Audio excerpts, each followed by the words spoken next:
Just a second. All right, everyone.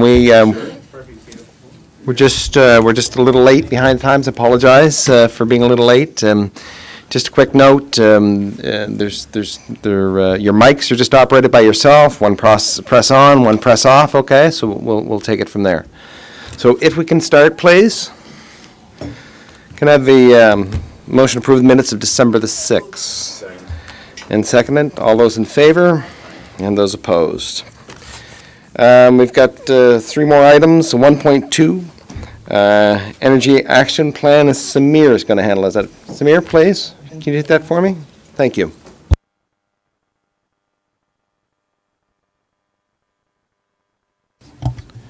Okay, it's working now? Yeah. Okay, thank you very much. Thank you for the opportunity to present this evening here. So I'm really happy to be here to present this Energy Action Plan here.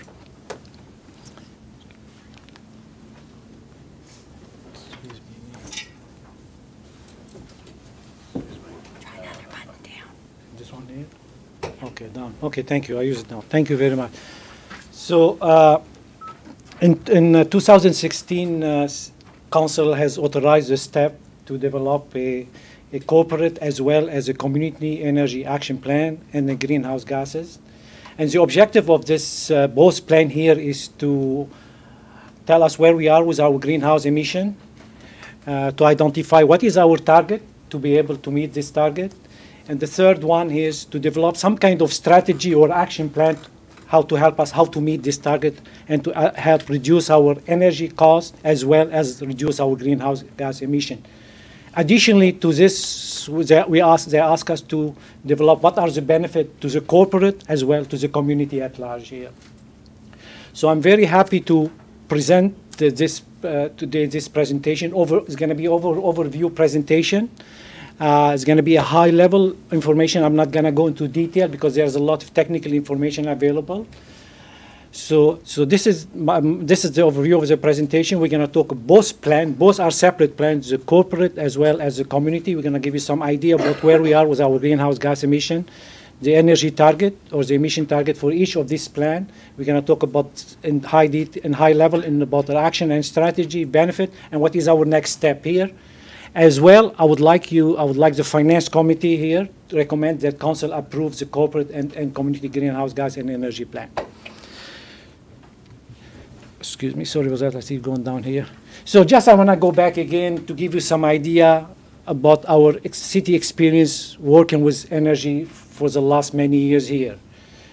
Just to give you a summary here, as of 2017 here, the city of Saint John was able to reduce their energy cost by $2.3 million as a result of over 100 plus environmental initiative here. And also we were able to solicit over $22 million in grant and loan toward this energy initiative here. And all this has translated into reduction over 9,400 tons of CO2 over the many years. Excuse me, sorry. Additionally, also the city of Saint John in the past many years has been recognized on a regional, national, and even on international level for their commitment to reduce energy costs as well as greenhouse gas emission, and also for their best energy management practices. I'm not going to go through into detail, but Saint John is being well known nationally for their commitment to energy. So first I'm going to talk to you about the community or the corporate energy plan here. What is our mission? The mission of our corporate, we want to promote, advise, and develop and implement environmental initiative on various existing and new infrastructure.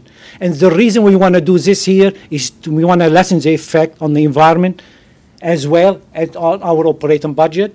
And most important also is to showcase the city of Saint John as a leader in sustainable environmental management. We have 5 goals for the corporate energy plan. First of goal is we want to reduce our total energy use and greenhouse gas emission, and we've been successfully doing that. Second, we want to encourage the community and other businesses within Saint John to undertake such initiative. It's very important. And also we want to work with the council and senior leadership to advise them on the latest technology, latest practices, policy, and so on.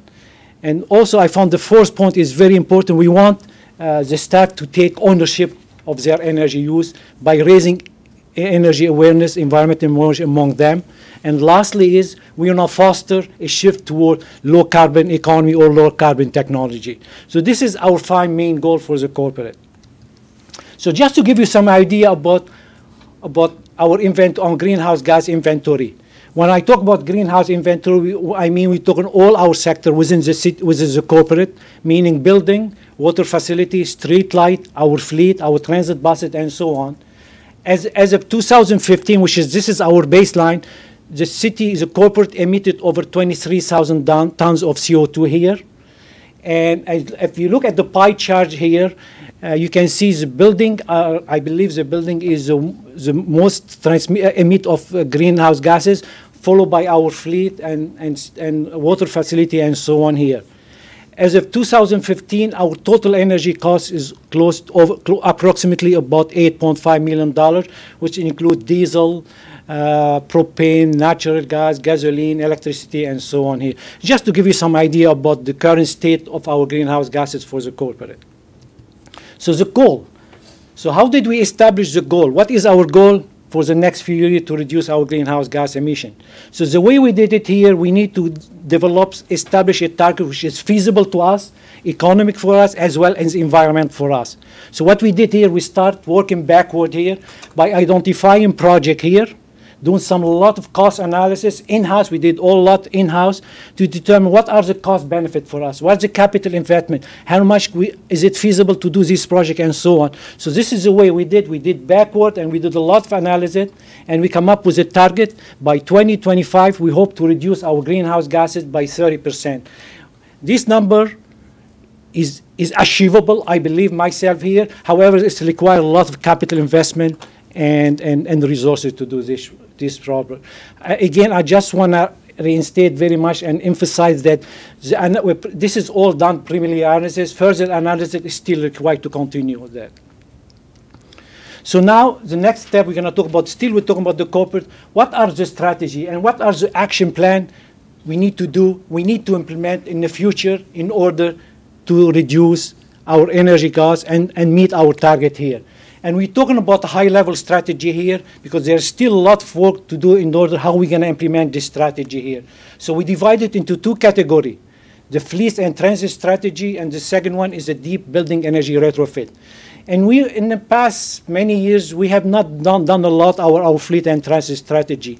However, I want to applaud the fleet management in the last couple of years. They've been working hard in order to reduce the size of their fleet and to go to more efficient, small size fleet here through their optimal vehicle replacement. And we start seeing some result here.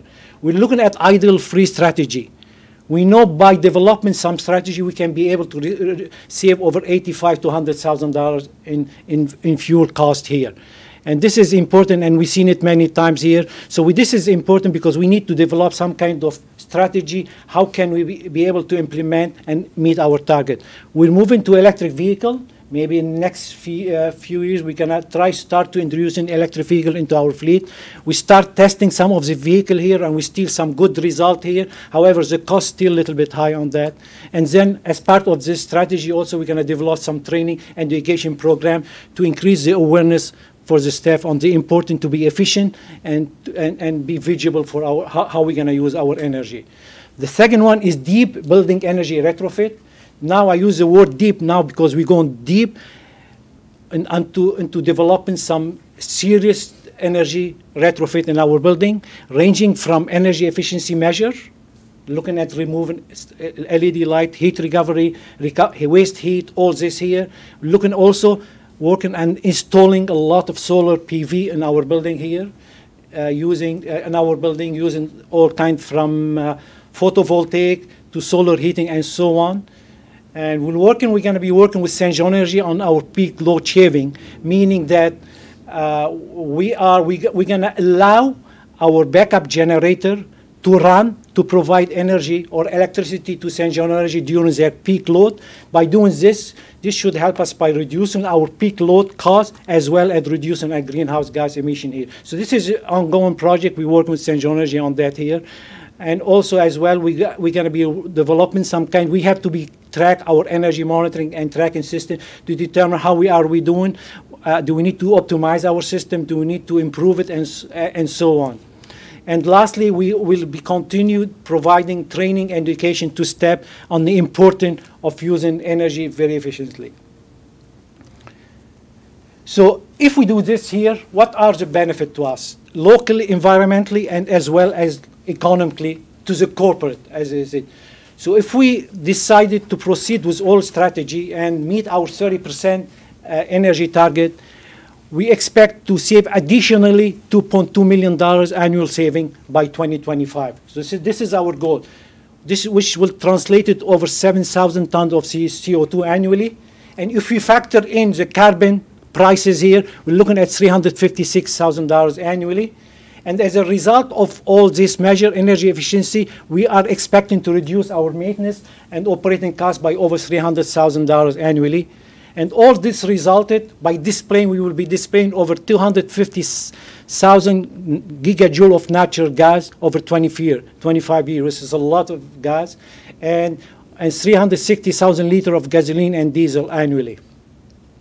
And in terms of the local economy, we'll be able to divert over $50 million lifetime into the energy, into the local economy here. We already start working on this project here. So far, as of 2018, we already achieved 9.7% with a total energy saving of $229,000 annually. Now this is a big challenge we have here. This is a big challenge we have as a community. This is the first time in the history of Saint John we have developed a community greenhouse gases and energy action plan here. It's a big challenge. We have conducted 2 public consultation, one in 2017 and one in 2018 here, with the various energy providers, such Irving, Ambridge Gas New Brunswick, and some commercial property, government agency. Saint John Energy was part of this here, other non-profit organization, residential people. So we did conduct two public consultation, and to have the feedback from these people, what do you want to see, what type of strategy, and what type of goals I want to see part of this community energy plan. So, so what our goal of this here, again here, is we want to foster, we want to shift to a low carbon economy by using low carbon technology. This is important. We want to increase the energy efficiency for new and existing building, whether it's residential and commercial building. So we want to translate whatever we done in the corporate, we want to try to do it in the community more there here. And the most important, we need to build some awareness about on the energy, and to create some culture to get the people excited to start reducing their energy costs and understand the benefit environmentally as well, economically. If you decide to go this way here, we want to increase the knowledge and understanding and educate the community by going this direction here. And the most important here is, in order for this community energy plan to be successful, we need to develop some kind of collaboration approach between all the big stakeholders, energy provider, commercial property, residential property, government, in order for this to work here. This is very crucial. So this is to give you some idea about the community greenhouse gas inventory, and as indicated before, this will consist again for all type of sector, from transportation to building to residential building. All this here consists. As of 2015, our total greenhouse gas emission is over 653,000 CO2 tons here. I just want to emphasize and indicate very much here, the community energy plan and action plan does not include large industry such as Irving Oil, pulp and paper, and so on, which are covered which are regulated by the provincial. And so looking at that, this equated to 9.7 gigajoule per capita annually for this year. And I just want to give you the number here to tell you how much the city, as the community, spend in energy every year. We spend close to $500 million in energy costs, including anything on diesel, propane, natural gas, electricity, and so on here. So it's a big amount, and majority of this is leaking our economy. So what is the target for our community greenhouse gases?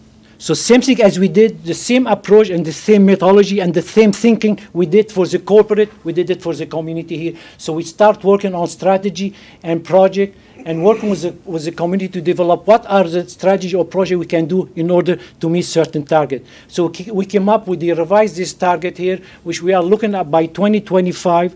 I believe it's 9%, which translated to over 50,000 tons of CO2, and by 2035 is we're looking at 80%.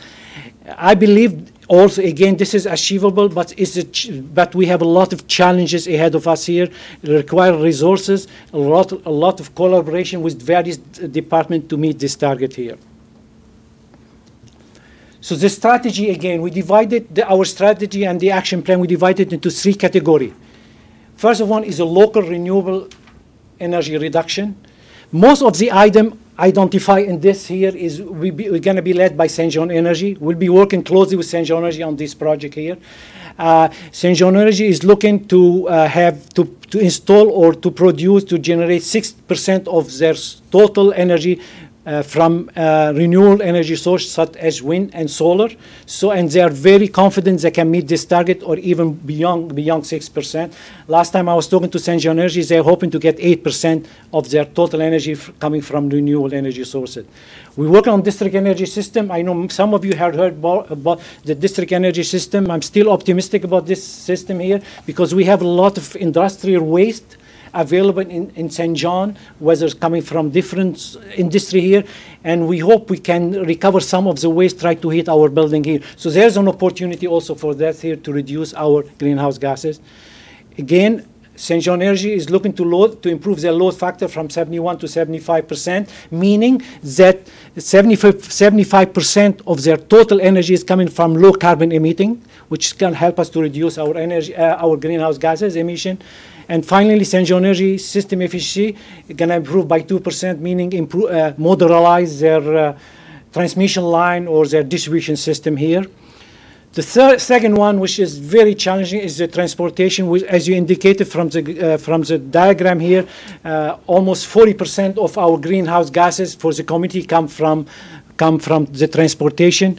Same thing again, we're looking at the idle-free strategy, and we've seen a lot of idling-free, whether going through different places when you have your car running or going through drive-through or so on. So there's a lot of energy being wasted, a lot of greenhouse gases polluted there. So we have to come up with some strategy or plan how can we address this here.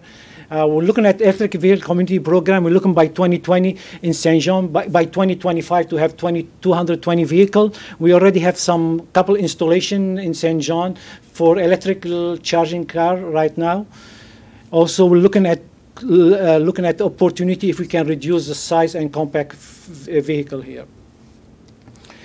The third one was energy efficiency here. As you know, technology has moved rapidly in the last many years here, and cost has also in the same time has reduced very much here. We reduced very much. So, for example, for LED light, we're looking at to have 60% of all the lamp available in Saint John using LED light here. So I don't see any problem with this here. There's an opportunity, and I see many commercial building and as well as residential building start to retrofit their light with LED here. LED.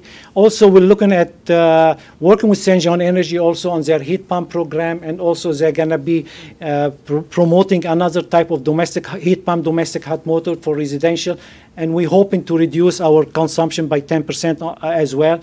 And also their availability under the commercial and residential programs. There are a lot of energy efficiency program and energy efficiency program. We should already use it in our corporate plan, and we would like to replicate it here. So we'll be working very closely with the various NB Power, Saint John Energy, to see how can we implement this type of program in our commercial and residential building here. Looking at clean energy conversion, surprisingly, when we did the study, we find out we have a good big amount of old furnace equipment in many residential area, which they are running at least 60 to 70% efficient. So we are looking at maybe tackling 15% of this here to see if we can convert it into a more clean energy conversion, whether a high efficiency condensing boiler or heat pump and so on.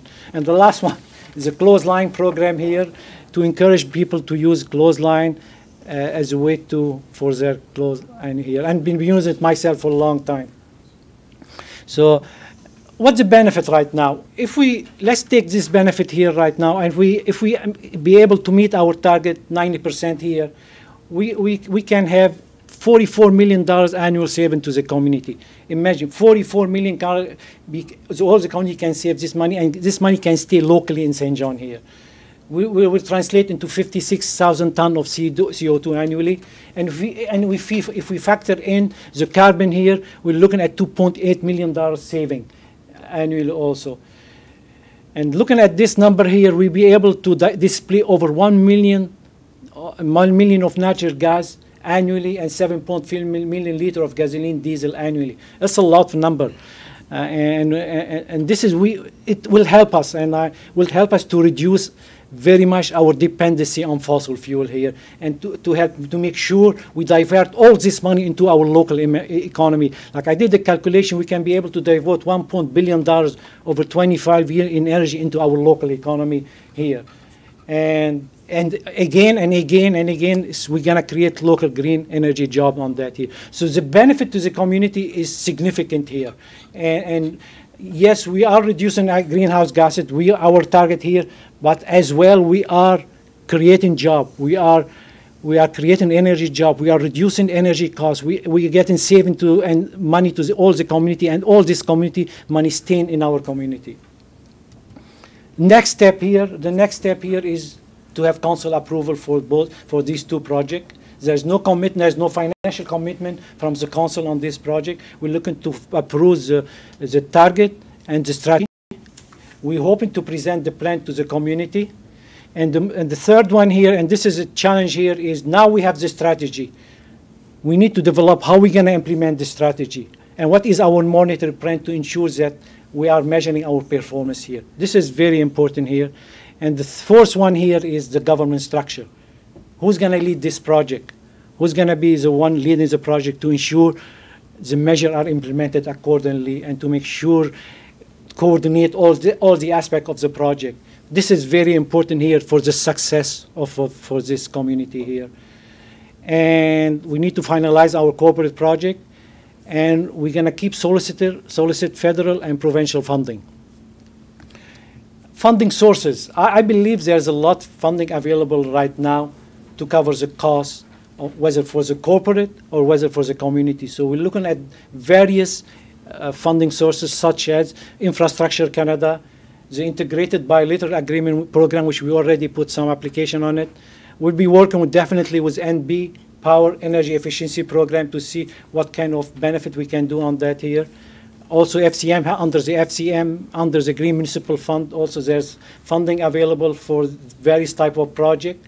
And we already applied for application for the Low Carbon Economy Fund program, and also a COA funding program, and I'm pretty sure there will be other funding will be also tried to solicit.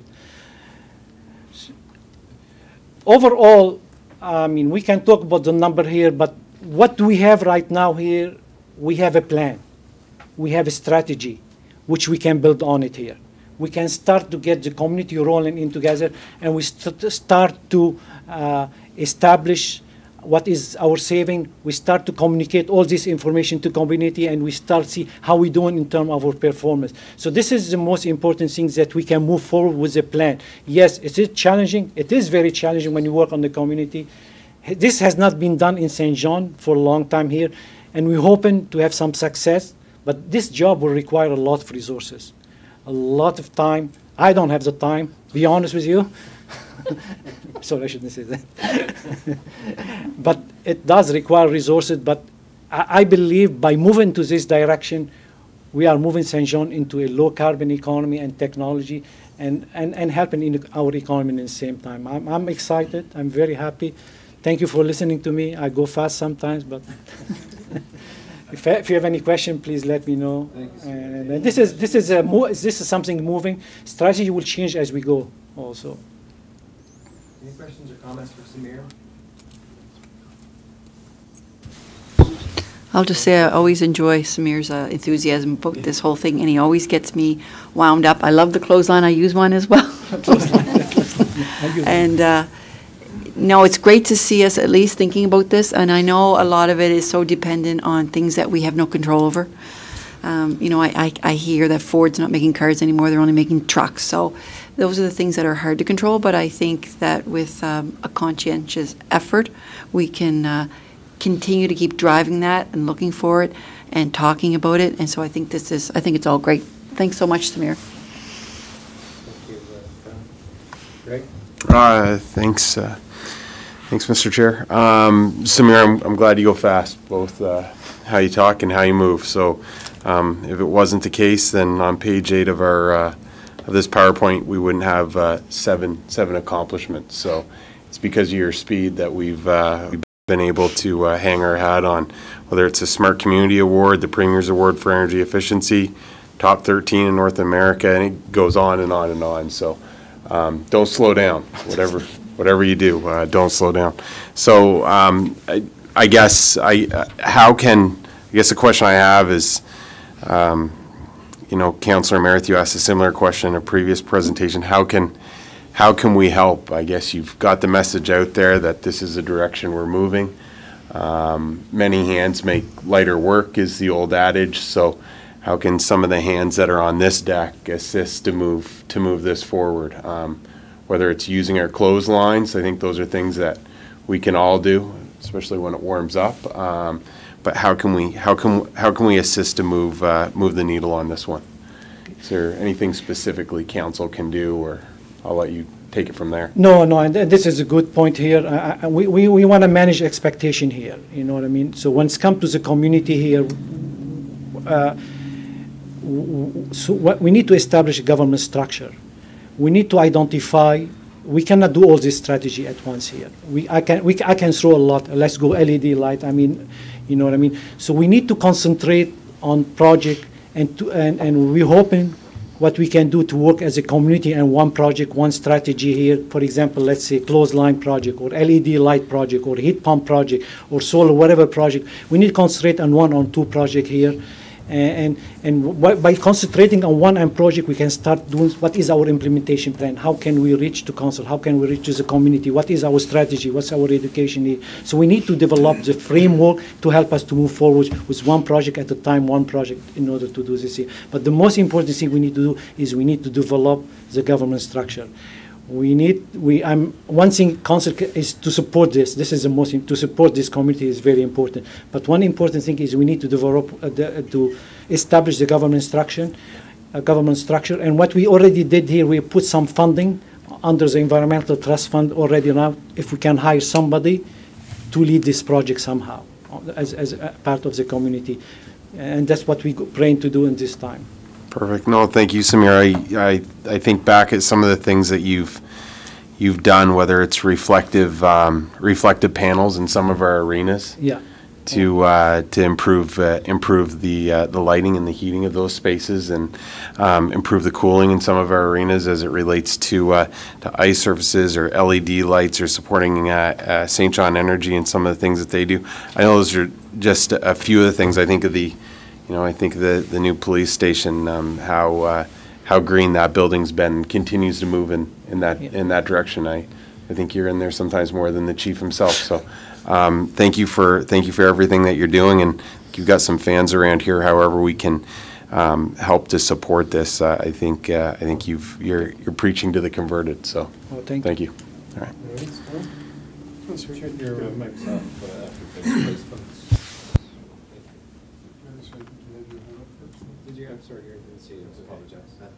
Hit the light, but everyone else was on. Thanks, Mr. Chairman. Governance structure, I agree, it's very important. I guess I would suggest, as this moves forward before council, if it's something, and I believe it is, that should be one of those kind of underlying values projects that's going to far outlive this council and probably the next council. But in much the same way as when Saint John Council started harbor cleanup, that was, I think, a 9 or 10 year project, many years before it even started. Clean, safe drinking water, I think, started to be talked about somewhere around 2006, with committees struck and councillors on board. And then it's one of those things that you work at, and that, I was both excited and saddened a little bit when I looked at at renewable energy target being 6% by 2025, it seems to be the in thing right now for municipalities to proclaim they will be 100% renewable and pick some year in the future. And I don't know if it's councillors coming to the table and throwing things out there without a plan and just saying, here it is, and we'll build a plan to it. So I guess with that in the back of my mind and seeing this, but I also know that with Saint John Energy and the work that we've done inside corporate here, we are working towards these things. So with your expertise, I guess first on the governance structure, I would suggest to staff as this moves forward that in much the same way that clean, safe drinking water, I think there's 2 councillors, the mayor and I think the deputy, sit on a committee around that. I would suggest a similar structure with GHG, greenhouse gases, and you know, really overall climate and environmental stewardship in the city. I would love to volunteer at this point, but if you were to put a council, just a small couple of councillors to help oversight, that would elevate it and keep it on the table. With your expertise, Samir, looking at 6% by 2025, do you have an educated guess at, you know, Saint John moving forward when we could see a very significant, not that 6% isn't significant, but, you know, we're talking the 50% plus numbers of when Saint John could be on that high percentage of renewable?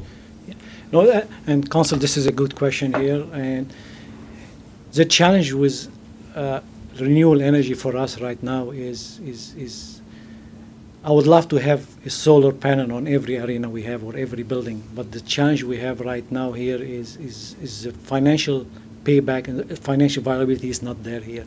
It's taken 15 years for payback. By the time we put the 15 years already ready to replace the PV right now here. What we're hoping to do right now, we're hoping to tap into some government funding, which we are working with some bilateral agreement, which will make our payback 6 to 7 years, and this will help us to move rapidly on solar PV and solar and wind and so on here.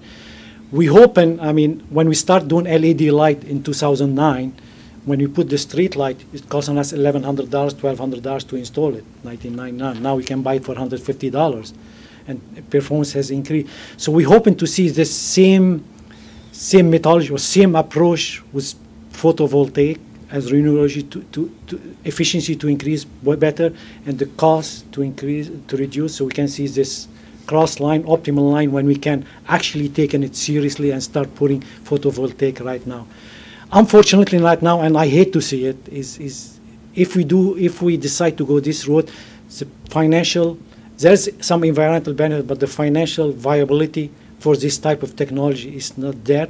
But I'm hoping maybe 25, maybe we're looking at 10, 15, or 20, you never know.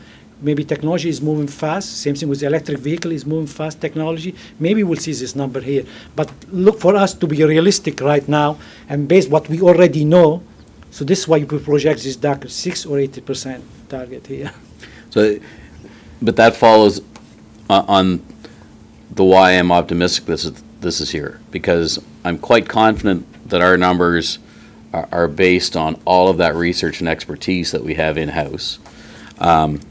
And you've said it several times, but I think the strength in this, as much as all these projects are important, is that in the same way that the city took on harbor cleanup and got it done, in the same way that the city took on clean, safe drinking water and it's almost done, I think now it's time for us to take this on, because we know, and it's funny, this stuff isn't, clean, safe drinking water is really, really important.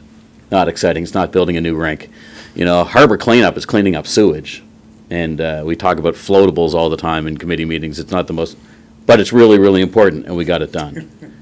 I think this is that next environmental project. We've done it with the harbor. We've done it with clean, safe drinking water. This is that next environmental project for the city of Saint John that I think we need to elevate to that level. So thanks very much, Samir. I really appreciate the work. Thank you. Thank you. I'm still stuck on the floatables that we talk about in committee. So, Thank you for that visual, Councillor. So really exciting, Samir. Couple things. Again, your passion. You don't present often to us, but when you do, you come in and you're just you can make any subject to seem not that this isn't exciting, but just incredibly exciting. So appreciate your passion on this in particular, and to give you credit where it's due. I know some of the folks at the facilities around the city, or even some of the agencies or regional facilities, I know they've passed along to me just your enthusiasm and support around some of the energy auditing and just how you think about and you've investigated and you're finding real savings where perhaps they didn't see any opportunity. So thank you for that continued leadership.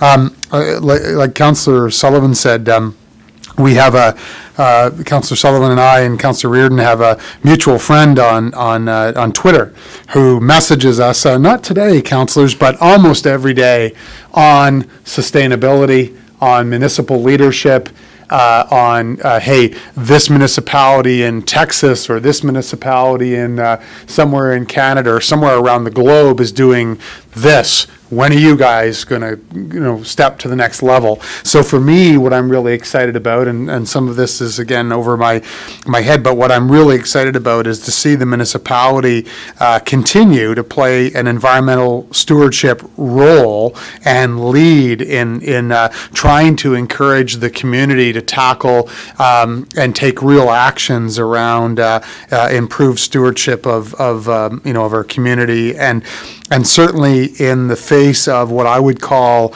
undeniable evidence of climate change, whether it be the massive floods we've been seeing or massive rainstorms in the middle of winter, on and on and on. I think we all can agree that there's lots of evidence of that. So I'm really excited that, as staff, you've presented us with a great document here to review. So thank you for that. And then I guess just thinking about, Samir, how this fits together with all of the other initiatives within the city, and I sort of see them all interconnected with, so for example, how does continuous improvement fit together with our, greenhouse reduction and energy reduction action plans, and hopefully the two are not just about, reducing fuel consumption by going from regular combustion engines to electric vehicles, for example, but I would hope at the same time challenging whether we need the same 20 vehicles that we had last week. So I would hope those two go hand in hand. And then lastly, maybe here I'll take a breath and give you a chance to maybe comment, is around the community goals. So I'm really excited to see your consultations, and we certainly are moving into a changing world. We've got some goals here that you're presenting for council's deliberation, but around those community goals, and how do you anticipate, continuing to keep the community engaged in achieving those? Some of them are ours, and some of them are broader community goals. How do we keep them engaged, Mr. Yamin? Thank you, Your Worship. It's a very good question here, and this is a challenge I'm facing right now. We need to keep the excitement going on with the community. We need to reach out to major stakeholders, whether they are energy provider, whether they are commercial property, whether are residential government, and so on here. And we might be looking for developing some kind of website here or something when everybody can try to tell their story on this here and tell about the benefit, make some challenging here. And we need to get people involved in this project here. But the main thing we need here, again, I know I keep repeating myself here, in order for us to just keep going here, we need collaboration and we need this government structure. This is the two main thing here. I mean, I can speak a lot, talk a lot, but we need somebody to drive this here. Okay. Otherwise, it will die. Okay. Well, thank you. Thank you. Thank you. Thank you. This is out of our scope, but I will say that sitting on Recycle NB, what I've noticed is that across the country, oftentimes the producer has a penalty. So rather than the consumer being penalized by using a product or buying a product or whatever, with recycling charges and all these other things. It's the producer, and the producer needs to take some ownership for some of this. So I'd like to see that happening, because that will really, because I can only consume what's being produced. But once the producers they get hit in the pocket, then they'll start to look at changing their own behavior and what's a better product. But as long as we don't drive the producers to take some ownership of what's happening, it's going to be a long battle to get things to change. So I just want to get that on the record, especially with Barbara here. Thank you. Any others? Questions, comments? Looking at the presentation, is Mac- there a recommendation that came with this? Yes. Yeah, well, I didn't see it on there, Counselor, but we'll ask someone to make to take this for approval to council, okay? Approve the project and the strategy, so. Sorry, Miss. Yep. Donna, will you just turn yours on Oh, for a sorry. second, please? Thanks. Mr. Chair, it's not explicit in the motion. The reason I ask is I think of significance is not only to approve the strategy, but to recommend to council, and staff can massage this before it gets in front of council, but to develop and create that governance right away. So even if these things aren't happening, at least whoever that group is to help drive it and own it, that we create that right away to help keep it moving forward. I think if you put that in as part of the motion, Counselor, I think Samir would be happy to see that. Yeah, well, I'd like to do that and put that as part of the motion. So does everyone understand the motion on the floor? Can I have a seconder to it? I'd second the motion, if we can just kind of hear the text of that motion. Well, I think His Worship actually made the motion, Okay. which was to refer this policy to be, for us to recommend the policy to council. With the amendment. And I suggested adding on just strengthening and council's with specific action to create a governance structure to help drive this project. Okay, so point of order there. Mr. Mayor, you made the motion, so I apologize. You okay with the amendment? And Mr. Sullivan, will you take your mic off for just a second, please?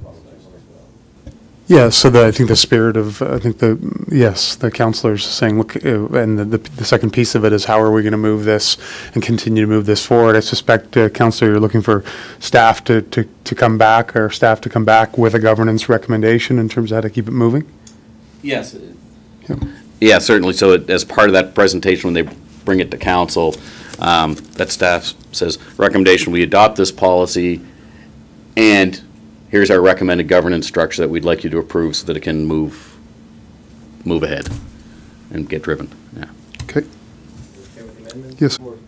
Just on, I guess, On the question. just on the question, is there anything, maybe this goes to the city manager? Sorry, just on the question, there we go.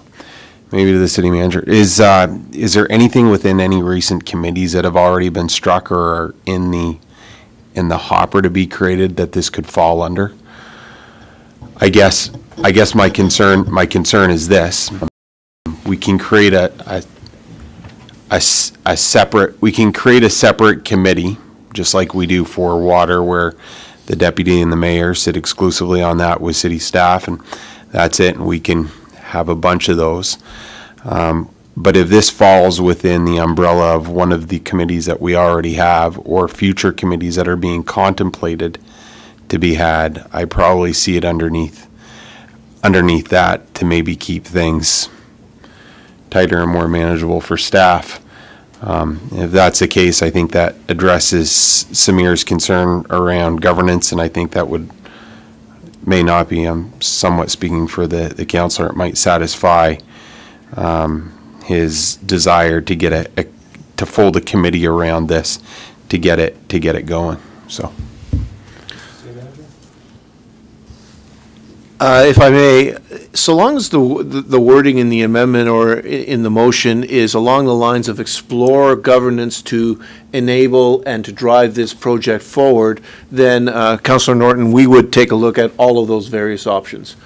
as opposed to create a committee to oversee this, explore the options for governance to drive this forward, and then we have the latitude to explore all of that. Councillor agrees with your Yeah, that's why I left it open to the staff come back with a suggested governance structure, just so that it isn't a policy put there and then somebody down the road will look after it, so that, yeah, you're right on top of it. Positive financial potential here, but I think there's a moral responsibility that. I also think there's a moral responsibility that we've got to take this further. So again, thank you. So I'll ask for the question, please. All those in favor? Aye. And those opposed? Thanks so much. 1.3, disaster mitigation. Mr. Levine, you going to take that for us, please? Sure. Thank you, Mr. Chair. Sort of building upon Samir's last presentation, we're going to give you an update on some funding opportunities because of climate change and greenhouse gases. So we're sort of going in the other direction. So as everyone's aware, in 2018, the city experienced historical flooding here. This flood event caused significant damage to our municipal infrastructure, such as our sanitary sewer system backup, as well as some electrical utility infrastructure. Climate change resiliency is required in order for the city to protect vulnerable infrastructure that is susceptible to flooding. And just a few pictures of some of our utility infrastructure that was underwater during the flood. So in 2018, the Government of Canada announced a 10-year, $2 billion national program designed to help communities strengthen their resilience against disasters triggered by natural hazards and extreme weather events. The Disaster Mitigation Adaptation Fund will support large-scale infrastructure projects with a minimum cost of $20 million and will provide 40% cost sharing with municipalities. The application process consisted of 2 intakes, the expression of interest and the full application. The city was successful during the expression of interest and was invited to submit a full application. And on January 11th, staff submitted a full application. Collaboration with all our city services, along with Saint John Energy, to identify the most vulnerable infrastructure associated with the effects of climate change included 3 projects. We looked at the seawall refurbishment at the former Coast Guard site, several pumping stations within the water and wastewater infrastructure, as well as electrical substations with Saint John Energy. Working together, along with Saint John Energy, was invaluable in order for us to meet the minimum cost requirements of a $20 million threshold. And Jody's going to walk us through some of the projects that we submitted, just from a high level. Thanks.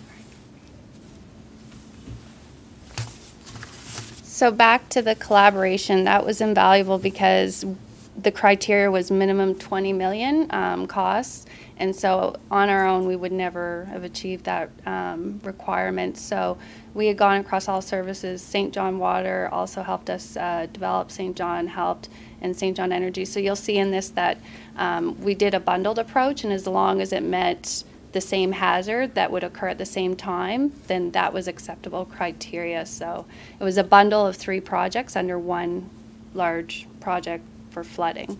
So the seawall was one of the projects. It's the refurbishment of the seawall, and it in order to meet a 1 in 100 year event of flooding. And the total cost that we're estimating right now for the seawall is 8.1. And then the federal share, like Craig mentioned, of 40% is the 3.2. And then the estimate would be it would come from the general fund for 4.9. And the seawall can be in or out because we still meet the 20 million with or without the seawall. But through our review, we determined that the seawall was an important infrastructure that should be included because we have the opportunity to remove once approval's met. So then the other project was with Saint John Water was the pumping stations. There was 9 wastewater pumping stations and 1 water pumping station. So from the pictures you saw, there was quite a few that are underwater and caused a lot of damage, and there was a lot of work being had to protect them in the flood we had. So the total cost is 10.2 million with a federal share of 4, and then through the utility fund of 6.1. And then Saint John Energy's part of the proposal is the waterfront electrical utility down here by the water. So wanting to move that. That infrastructure serves more than 7,500 residents and 1,150 businesses. So the total cost for their portion is 11.4, federal share of 4.5, and then the cost to them is 6.8 with no cost to us. So total cost submitted for the 3 projects is $29.8 million. The federal share is 11.9. We would receive 7.4. And then this just provides a cash flow of how we would estimate the cost would be incurred both from a federal portion and then our share of the costs. At this time, it's an estimate, and if it comes in lower, then we can revise it. So the next steps is notification funding to be announced in spring from DMAF. Then we will provide information on results of that application and the awarding of funding. And then we'll provide a report and recommendation to Finance Committee on the overall project and funding sources, which will be based on the results from the application. We have not committed to do this in any way. If they approve it, we haven't committed anything at this point. So we'll take any questions at this time that you may have.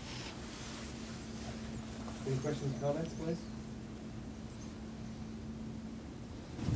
Councillor Sullivan? Finance? Commissioner Banners, please. Okay. Thank you, Mr. Chair. I just wanted to reiterate some of the comments that Ms. Forgy made. So first of all, we've talked as a finance committee that we're going to be starting to look at everything over the long term, and one of those items will be building capital investment plans. And when we first collaborated on this, we looked at it, and when we first saw the bundled threshold, we thought there's no way. That's just not going to happen.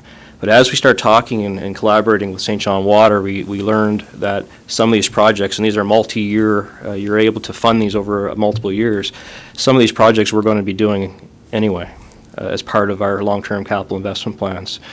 Then we collaborated with Saint John Energy, who had the same aspect. You know, they had a substation they planned on either having to retrofit or move, and it fit really well within the I guess the Southern Central Peninsula plan, the neighborhood plan, and some of those elements. So there was a win-win there. And so really from a taxpayer perspective of the general fund, we were looking at the seawall, and we have recently, as this finance committee is aware, we've made steps to move forward with the demolition. We're looking at ways to monetize that site and leverage that site for growth for the city. And the city's portion of that project is very affordable in our long-term capital investment plan when sequenced over a number of years. So again, there's no commitment from the Finance Committee. We didn't want to lose the opportunity, so we put ourselves into the queue.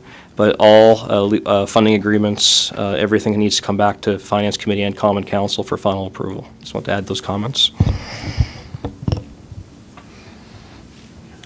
So I think what you've said to me is that we have a chance to finance these over time, and it could be out of operating. It doesn't have to be a borrowed money. Yeah, that's because when I saw it too, they were pretty big numbers, stuck out at you pretty quick. But if it can be over time, if it can be out of our general fund, well, you know, that's something we look. And that's all we're asking you to do right now, right? Is explore it, correct?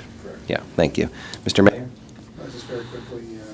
So I'm really excited to hear the long-term view, which is sort of plays into the next topic we're going to discuss as well. But in a couple of those projects that were discussed, there's also some potential upstream benefit in terms of the marketability of those sites, in terms of future growth potential in both the Saint John Energy project and, of course, the seawall project with the Coast Guard site. So, you know, these types of investments set the table for, as the momentum continues to grow and demand continues to grow in the uptown core, for some potential very positive tax-based growth opportunities in the future as well. So laying the foundation makes good sense to me. Thank you.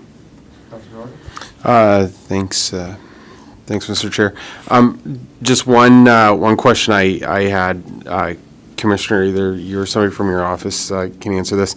In terms of the DMAF fund, how communities apply for that potential funding, is there the possibility of, I don't know if it makes it more attractive for the DMAF to award substantial funding if, for example, the Fundy Region Service Commission was to apply on behalf of a subset of the communities that it represents. I don't know if that's contemplated, even makes sense, or if anything aligns there, but I guess the only reason why I asked the question is because you found alignment between Saint John Water, Saint John Energy, and city corporate.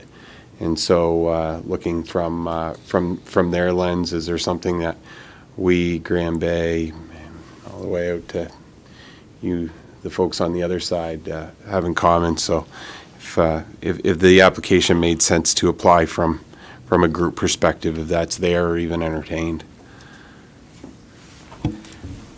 Yeah, thank you for that question. It's a very good question. You know, hopefully there'll be future opportunities for a fund like this, and that's definitely an opportunity we should pursue. We had in very short order put something together that for an expression of interest in order to even be put into the queue for this project. And but I do think that your comments are very valid, and that you know, starting to think big picture, start thinking regional, and you know, for these type of opportunities, that we certainly should be considering those type of projects. No, that's great, and I guess coming the other direction, if there's entities that you know, and I don't speak for anybody in this role, if there's entities that exist within in the city of Saint John, whether that's provincial or federal, that are applying for similar envelopes of money, maybe there's opportunity to partner up on there and as co-applicants for those things. So anyways, you got it all under control, and happy to hear that. So that's great. Thank you.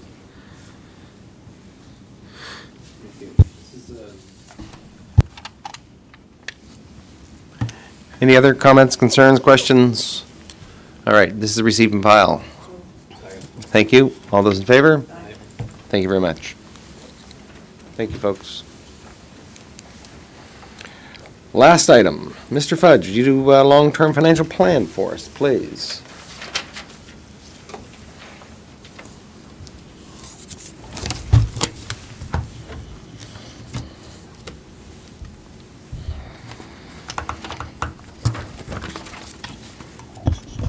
All right, thank you, Mr. Chair.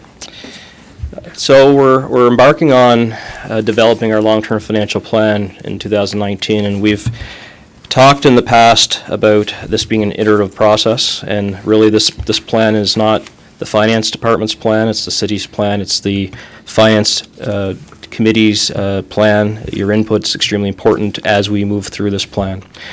So what this presentation is I guess, targeting to do is solicit some feedback from the Finance Committee on some of the principles and the targets that we're going to be embedding in the plan. We're working on the plan now.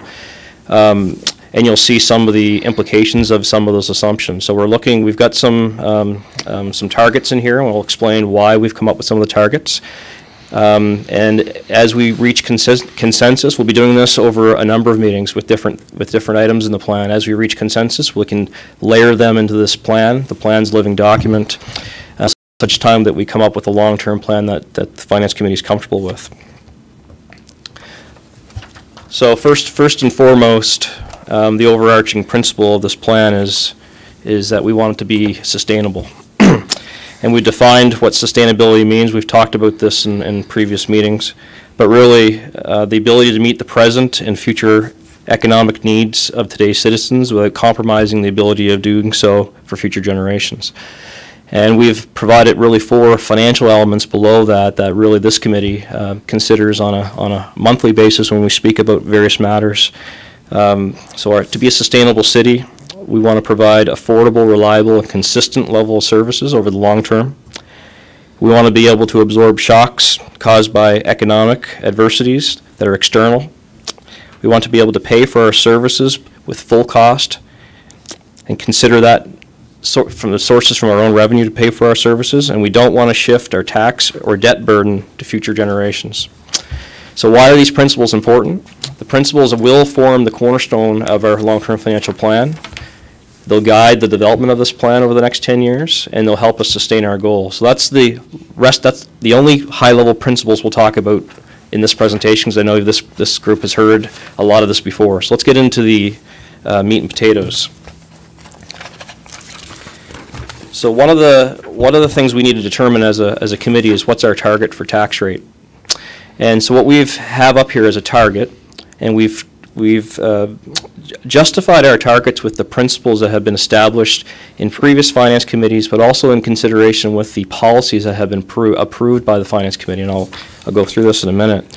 So the target, when it comes to tax rate, is to have a preference for future tax rate reduction. So a stable tax rate, we want a stable tax rate, but our preference would be to have a future tax rate reduction. And that our budget has to be structurally balanced in order to achieve that. We've talked about that in a prior meeting. And that when revenues increase beyond our growth assumptions in the 10-year financial plan, then those revenues that are beyond our growth assumptions are used for tax rate reduction. So one of the comments made at our last meeting was, once the budget's structurally balanced, we will reduce the tax rate. But if you think about that comment, when you reduce the tax rate, you reduce your revenues. And when you reduce your revenues, you may put yourself back into an unstructured position. So what we're saying is the goal should be, if you exceed your growth targets, you exceed your revenue targets, then that would be used or utilized in order to accomplish the principle or the goal of a preference of a future tax rate reduction. So just chew on that for a few minutes. In terms of how that aligns with the operating budget policy that's been approved by Council, Section 3.1.2 of the operating budget policy under affordability says the city must be able to bear the budget cost of providing services without incurring financial difficulty or risking other undesirable consequences. The other section of that policy that's applicable is 3.1.4 for sustainability. It says the operating budget will be produced with a long-term focus of achieving a structurally balanced budget, giving taxpayers a better representation of the link between financial resources and services that can be delivered over the long term. So we believe that this principle aligns with the Finance Committee's preference, but maybe I'll go through all these and then we'll get feedback on at the end of the presentation on these various targets.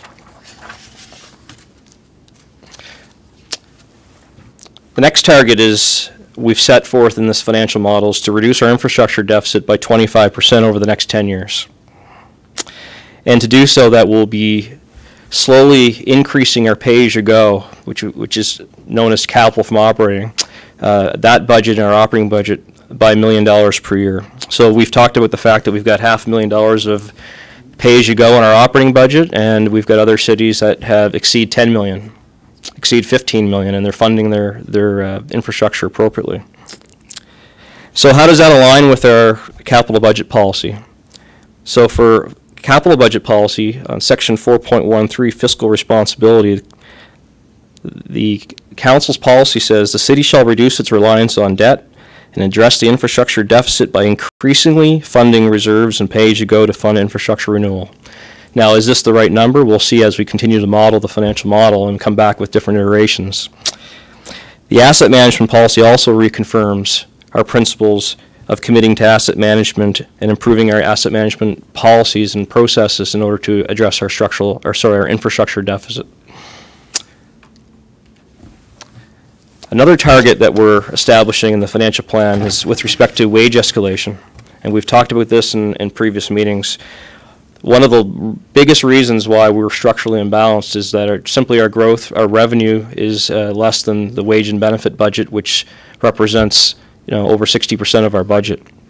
And we talked about having a policy so that we can align that escalation of wages and benefits with what we can reasonably afford, and align that with our growth potential.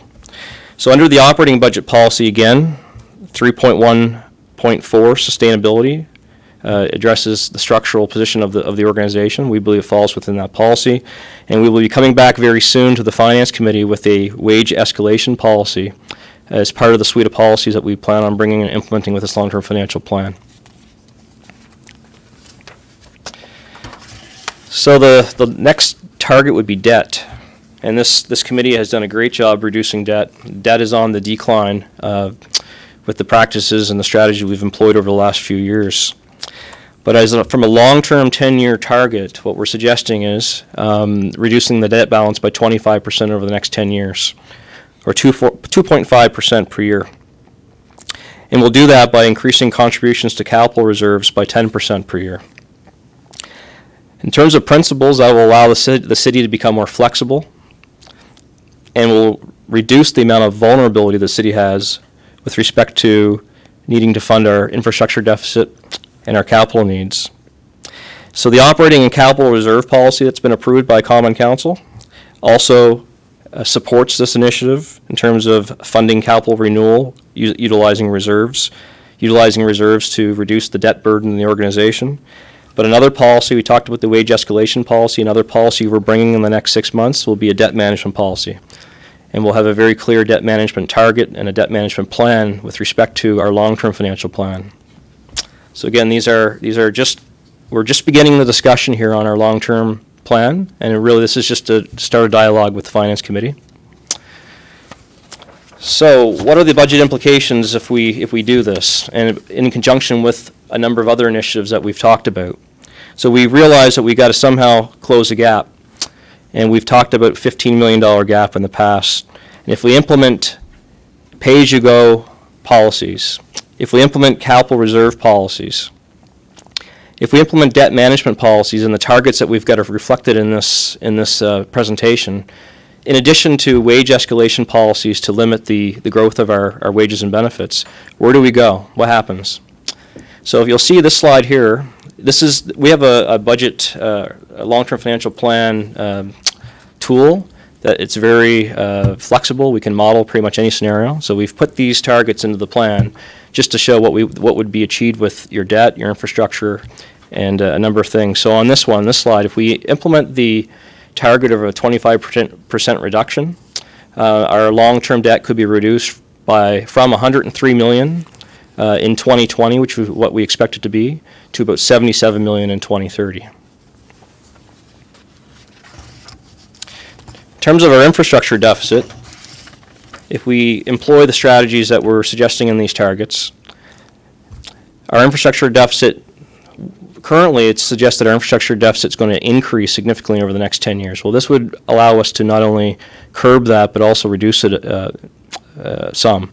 So we expect that our infrastructure deficit would decrease from $207 million to $155 million, a 25% reduction in that deficit.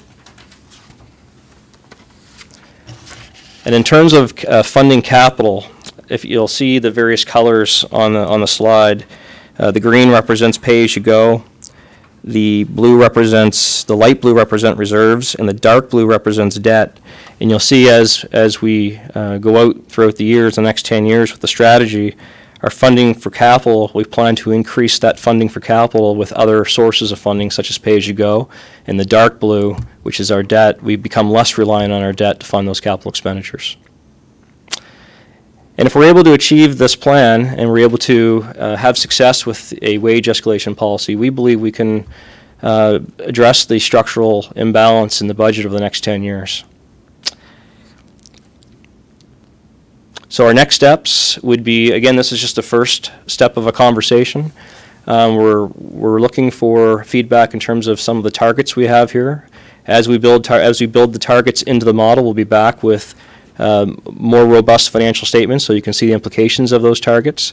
But we will consider, I guess we'll layer into this in this analysis for the long-term financial plan as we go any new considerations that stem from the municipal provincial sustainability work. So that's not layered in here yet.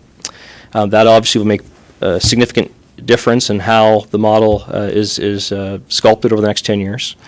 We're obviously working on our public engagement results, so that may have some impact on how some of the input from that. We'll have an updated State of the Infrastructure report. So the last asset management report we received, we've done a lot of work since then. We have a phase 2 that's underway. We're looking more at the condition of assets and the risk of assets, and we believe there may be a significant change in the value of that infrastructure deficit in the next iteration of that report as we do actual inspections and condition assessments. So that will drive this, and hopefully it goes down significantly, but that will drive the financial model. We'll finalize our policies, our debt management, long-term financial plan policies, and our wage escalation policies, and we'll be preparing our 10-year operating and capital investment plans for the Finance Committee to review. So really a first step tonight in looking at these principles, and what we're recommending is that you allow us to apply these targets into the model and come back with the results of the model so the Finance Committee can see where we're going and make further suggestions. So I'm open for questions or any feedback on this approach. Thank you, Kevin. This is a great start. I really. Any questions, concerns, please? Councillor Sullivan, please. Thanks, Mr. Chair. Great work. I've got a couple of small questions, I guess. The debt policy, reducing the debt balance. In practical terms, we've got a $12 million city share cap right now. How does that policy relate to the $12 million cap that we've got right now? Yeah, that's a very good question. So the $12 million cap, if you think about it right now, is primarily 100% funded by debt, right? That's not what we want. We want to slowly get away from funding that $12 million with using other sources, with reserves, pay-as-you-go. And we also want to address our infrastructure deficit at the same time. So what we're assuming in this model is that as we augment our sources of funding for capital, we'll have less reliance on debt, and that will, we're paying $12 million of principal or $13 million of principal. We're not in the next year raising another 12 or 13, making debt reduction very slow.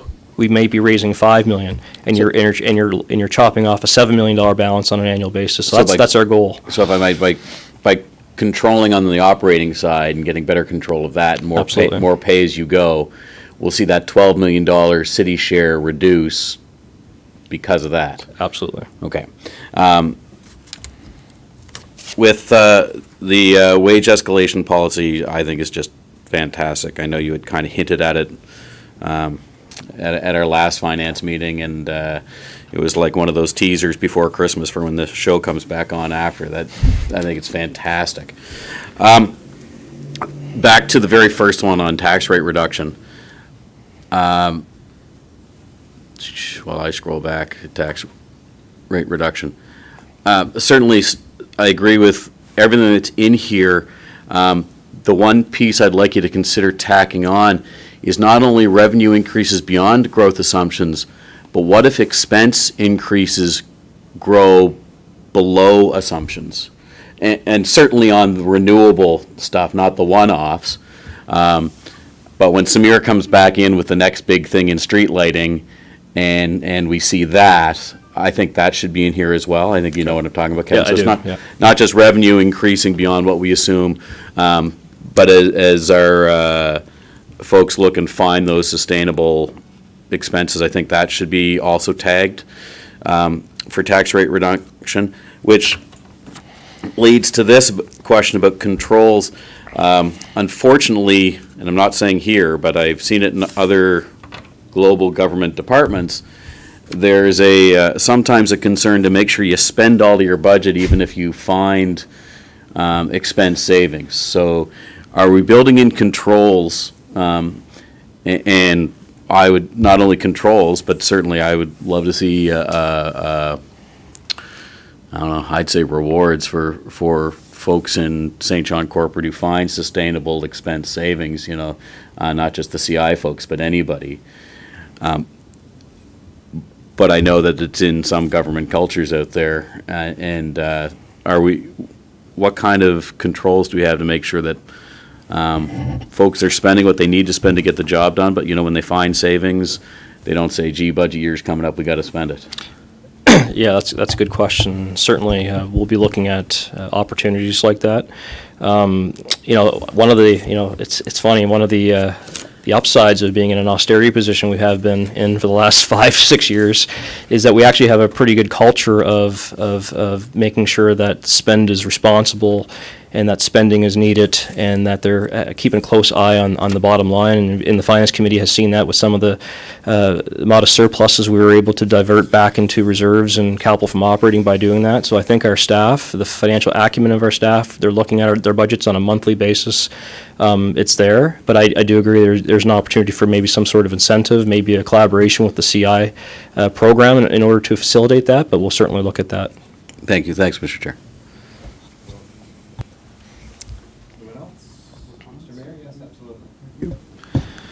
Thanks, Commissioner.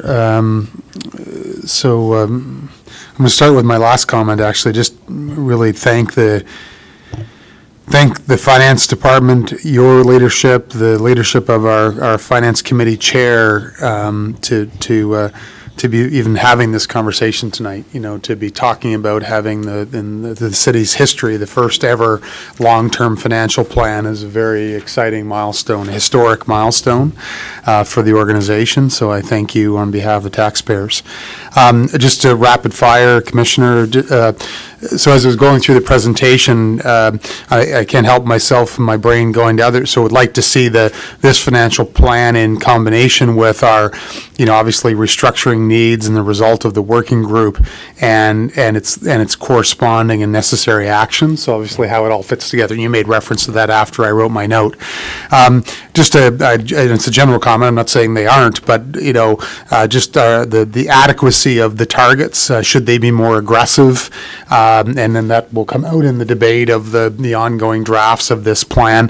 The councillor spoke to, I then went on to write, continuous improvement, innovation. I think that gets at what Councillor Sullivan was saying around, continuing to drive the innovation, which the organization has been doing already, but so made that note as well. It'd be interesting to understand, Commissioner, what your assumptions and what yours and the city managers and others' thoughts are on key success factors to achieve the sustainability and the long-term financial stewardship or responsibility that we're seeking, and I guess I'd say, what are the covenants? In my past life, we had corporate banking and financial covenants that you will not break. And we reference them at almost every financial presentation. Where are we against the set of fundamental golden rules that we won't break? And I think that's what you're embedding in here, so I thank you for that. Interested in hearing about the next round of policies as well. So, we're working through to number 10, but I'd love to, to hear from you and the committee chair down the road here on the next round of policies to protect taxpayers and help guide future councils. Just again on that theme of ongoing stewardship, and just to say thanks again. I'm really excited that we're having this kind of long-term and not year-to-year and even term-to-term, but taking a baton and taking it down the line for 4 years and then passing that baton on to another group to do the same. Yeah, thank you, sir. Thank you, Mr. Chairman. Kevin, what I think is so important about this when I read it is it strengthens our case with our white paper, because it says to everyone, government, province, citizens, we're doing what we can within our realm of what we can and what we can change. And I find that this component going with the white paper, it makes it so much stronger. So it's great to see. So I'm pleased with it, and it'll roll out the way, all the intentions are wonderful in there, and I think that we should be looking at that. There's no one that could ever argue that and say, you're not doing the right thing or going in the right direction. So I think it is a good direction for us to go to think about all these things, put them all on the table. Thank you so much. Councilor Norton? Yeah, I suppose I need to say something here. I'm looking forward to some of these policies coming out. I just kind of shouldn't have had a sidebar conversation with the councillor asking a few questions, because I want to ask questions in advance of seeing the policy, so I'm kind of restraining myself, right? So it'll be, I'm waiting for those finer details. But I think at the same time, that first bullet's really important, because I think it helps send a strong message to the folks that are interested in the climate here in St. John, that That's what we're endeavoring to do. It's a stable tax rate with a preference for a future tax rate. If anybody was questioning, I think that signals the right thing to business, to investment, to households. That if they thought that there was shaky ground, it's not all gloom and doom. That's a strong positive signal where other communities are increasing rates, where our target is, it's right there in print on that for folks to see. And I say we drive after those in hot pursuit. So good job, Commissioner, and I look forward to seeing the finer details and how we can support you in achieving those.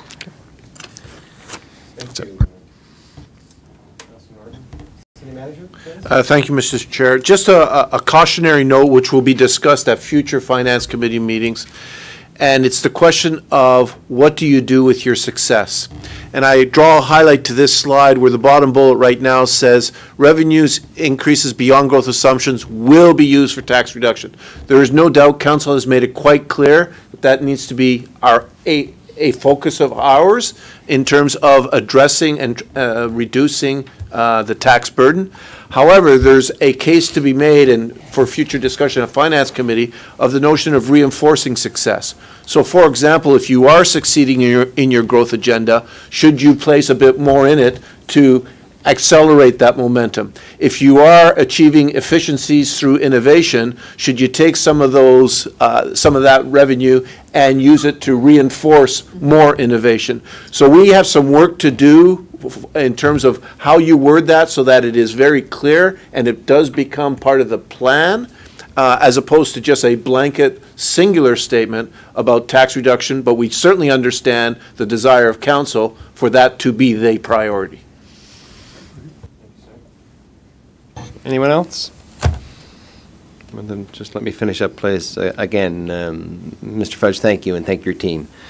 Sincerely, I think the document's fantastic. I know it's still at a little bit of a high level, and I understand what the city managers just told us, but the first ever long-term plan we're looking on, first ever, okay, for the city of Saint John. And it's talking about, it's hitting on all the right cylinders, all right? It's hitting debt reduction and stable to reduce tax rates, all right? We're talking about policies, those golden rules that the mayor just talked about. I also believe we need some more of them. And I love what Councillor Reardon had to say. It shows that we are a responsible body, okay? We do mean business, and we can go out and tell the world that, look, we're taking care of our business as well as we can take care of it right now. And we're serious at that. So, again, thank you so much. I need a receive and file, please. Thank you so much. All those in favor? Aye. And those opposed? I think the recommendation says direct staff to incorporate the financial principles and targets as presented. Well, thank you. So I'll move that recommendation. Thank you, Gary. I apologize. That's right. And I'll call for the question again. I'm sorry, I didn't read that correctly. All those in favor? Aye. Thank you. Call for adjournment. And we're adjourned. Thank you, everyone. Presenters. Thank you, Mr. Chair.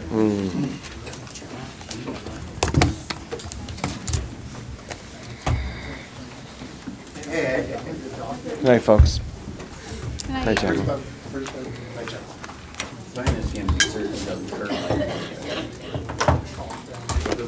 Doesn't curb my enthusiasm. Over the bow or into the.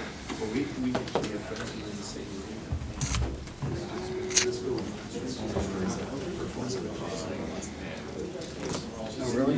My phone's been buzzing all night, but it's like kids texting and tweeting and everything at me with Bell Let's Talk, which is great. Fantastic. Like, every time it buzzes, it's a nickel. I'll probably be about $3 during that meeting.